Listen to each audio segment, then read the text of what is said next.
আমরা মহিলা পরিষদ কুমিল্লার উদ্দেশ্যে রওনা দিছি। তো আমরা এখন আছি হচ্ছে কাঁচপুর ব্রিজে, আর এখন বাজেছে রাত 3টার মতো, তাই না? কয়টা বাজে? হ্যাঁ 3টার মতো, 16 মিনিট কম 3টা। আমরা কিন্তু কেউ এখনো ঘুমাই নাই, শুধু রাসেল ঘুমাইছি।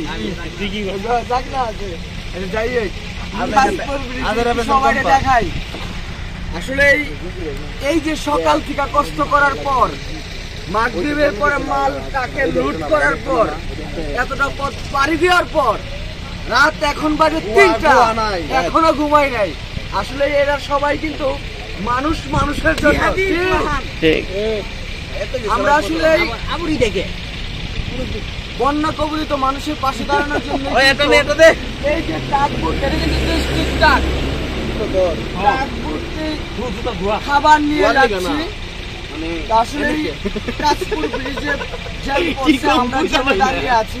এদিকে সবাই একটু দেখাই, এ হচ্ছে দাউদ আহসান। কো ঘুমাইছে নাকি? কিসের ঘুম? সালমান ভাই খুব কষ্ট করতেছে। ভাই কো?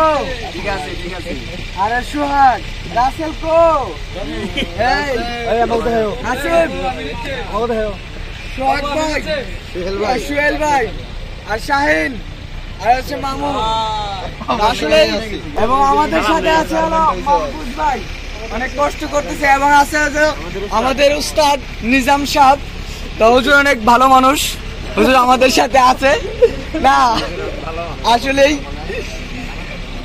তো সবাই অনেক কষ্ট করতেছে। আমরা কিন্তু আসলে এই যে রাত 3টা বাজে, এই 3টা বাজের মধ্যে কষ্টের মধ্যে কিন্তু এনজয় করতেছি, আনন্দ খুঁজে পাচ্ছি, এইটাই আর কি।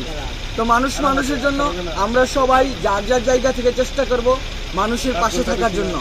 সবাই কষ্ট করতেছে। ক্যামেরার আড়াল থেকে আরেকজন দেখায়, দেখি।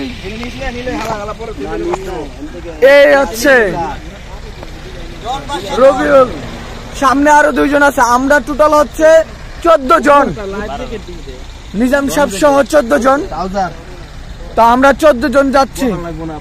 আমাদের জন্য দোয়া করবেন, আমরা যেন সবাই সুন্দরভাবে সহি সালামতে খাবার বিতরণ করে আবার ফিরে আসতে পারে আমাদের জায়গায়।